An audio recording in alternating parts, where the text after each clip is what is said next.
Hello friends, welcome back to my channel rhythm of life with Poushali. এরকম বাঁশের মধ্যে মানুষ ঝুলছে। আসলে আজকে তো চৈত্র মাসে সংক্রান্তি, অর্থাৎ চড়ক। আমাদের এই গ্রাম বাংলায় এই চড়ক পুজো খুব হিন্দুদের মধ্যে গুরুত্বপূর্ণ একটা লোকায়ত প্রথা। আগে আমি কখনো এরকম চড়ক দেখিনি।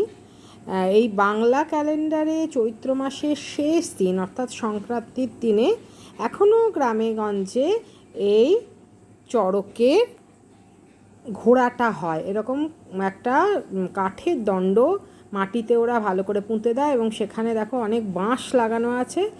একদিকেতে পুরোহিত মশাই এই দণ্ডটাকে প্রণাম করে পুজো করে তারপরে উনি একদিকে গামছা দিয়ে ওনার শরীরটাকে বেঁধে দেওয়া হয়, আরেক দিকে বাচ্চা বাচ্চা ছেলেগুলো দেখলে সেই বাদরের মতন ঘুরে বেড়াচ্ছে, এরা আরেক দিকে চাপে। এবার ব্যালেন্সটা হলে উনি এভাবে ঘোরেন। কিন্তু এটা খুব একটা সোজা কথা নয়। প্রথমে পুরোহিত মশাই এটা করেন, পুরুত ঠাকুর, তারপরে গ্রামের অন্য কেউ করতে পারে। মানে এটা ব্যালেন্সের পুরো খেলা। আরও অনেক কিছু হয়। আর আমরা এটা দেখতে গেছিলাম বৈদ্যবাটির একটা জায়গায়, রাজ্যধরপুর গ্রামের স্কুলের মাঠে। আমি কোনোদিন আগে দেখিনি, এই প্রথম দেখছি, আমার খুব ভালো লেগেছে। জায়গাটা চাপসরাও বলে, চাপসরা স্কুলের মাঠ আর কি, রাজ্যধরপুর স্কুলের মাঠে। এইখানে বেশ ভালোই লাগছিল। ছোট ছোট মেলা বসেছে, কিছু দোকানপাটও বসেছে, মন্দ নয় আর কি।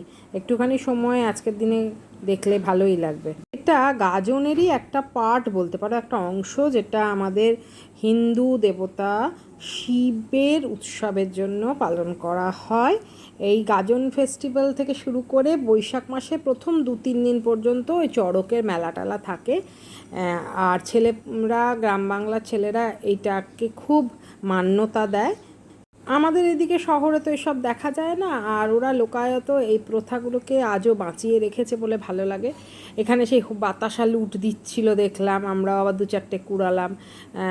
এই যে ঠাকুরমশাইকে পুজো দিয়ে আর এরকমভাবে একটা কি ছুঁয়ে ওনাকে নিয়ে আসলো। মানে প্রথম যখন উনি শুরু করেছিলেন তখনও কিন্তু ওনাকে এখান থেকে খুঁটিটা প্রণাম করে ধূপটুপ জ্বালিয়ে তারপরে ও চারিদিক ঘুরিয়ে ওনাকে এখানে আনলেন। আর ওর গামছাটা একটু টাইট করে, পুরো শুধু শরীরটা গামছার ওপর ভর দেওয়া থাকে, আর পিঠে একটা কি থাকে জানি না, আর দড়িটাকে ভিজিয়ে দিল, কি দিয়ে ভিজিয়ে দিয়েছে জানি না। আমি তো ভেবেছিলাম প্রথমে তেল দিয়ে আগুন টাগুন জ্বালাবে, হয়তো সেরকম কিছু না। এখানে খুব একটা মারাত্মক খুব কিছু হয় না, যে অনেক জায়গায় তো অনেক কিছু এই ইয়েতে হয় চড়কে, কিন্তু এটা অত মারাত্মক না। আর উনি বয়স্ক, অতবার ঘোরার পর একটু তো ওনার শরীরটা খারাপ লাগে। দিয়ে দেখলাম ওনার স্ত্রী বা মেয়ে এসে জল টল দিচ্ছে, হাওয়া করছে, বাতাস করছে। তো এই বয়সটা হয়তো ওনাদের কাছে ব্যাপার নয়, কিন্তু এই রিচুয়ালসগুলো ওনারা কিন্তু মানতে বেশ পারেনও এবং সক্ষমও আর কি।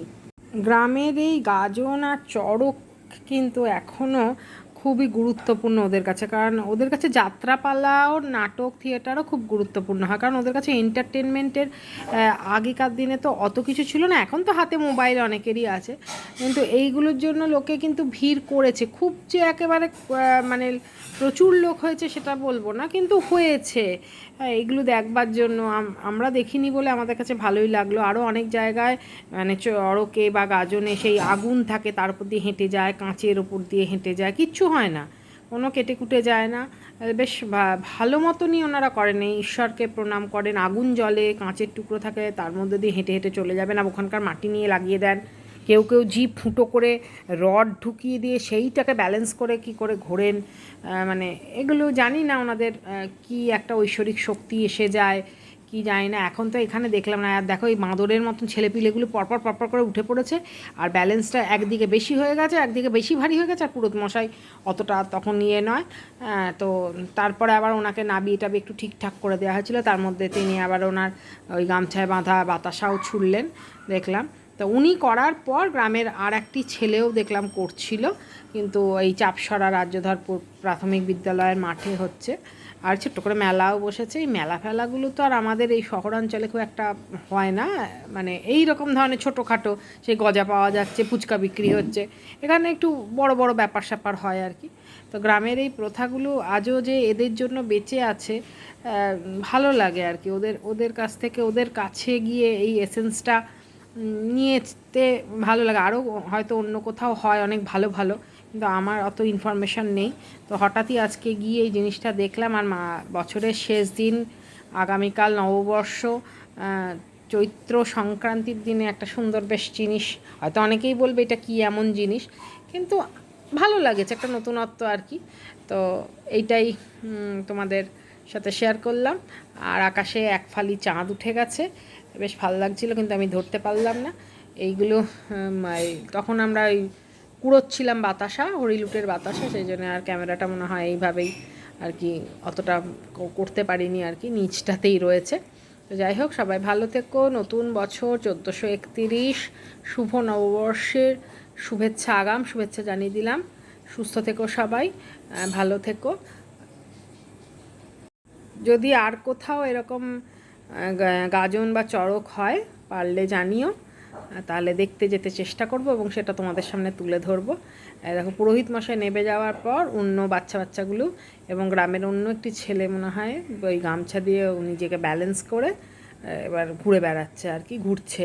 হ্যাঁ, এই 2-4 দিন আরও থাকবে বললো। আরও কী অনুষ্ঠান হবে, এটা শুরু হয়েছে চৈত্র সংক্রান্তি 3-4 দিন আগে থেকে, যেদিনকে ওরা ফল টল খায়, কারণ এখন সন্ন্যাসের মাস চলে। তো ওনারা সবাই কিন্তু নিরামিষ খায়, 1 মাস নিরামিষ খায়। কঠোর এই ব্রতগুলো কিন্তু এইখানকার গ্রাম বাংলার লোকেরা পালন করে। তারা পারে, সময় দিতে পারে, এটাও একটা বড় কথা। তারা এইসব নিয়েই থাকেন, ভালো, যার যার ইয়েটাকে বাঁচিয়ে রেখেছে, ভালোই লাগে দেখতে। তো মন্দ নয়, একটা সন্ধে ভালোই কাটলো।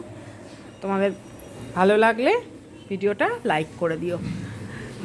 এখানে যেতে হলে বৈদ্যবাটি চৌমাথা থেকে টোটোতে তোমরা চলে যেতে পারবে চাপসরা, এবং চাপসরায় বলবে গাজন কোথায় হচ্ছে, সেখানেই নামিয়ে দেবে।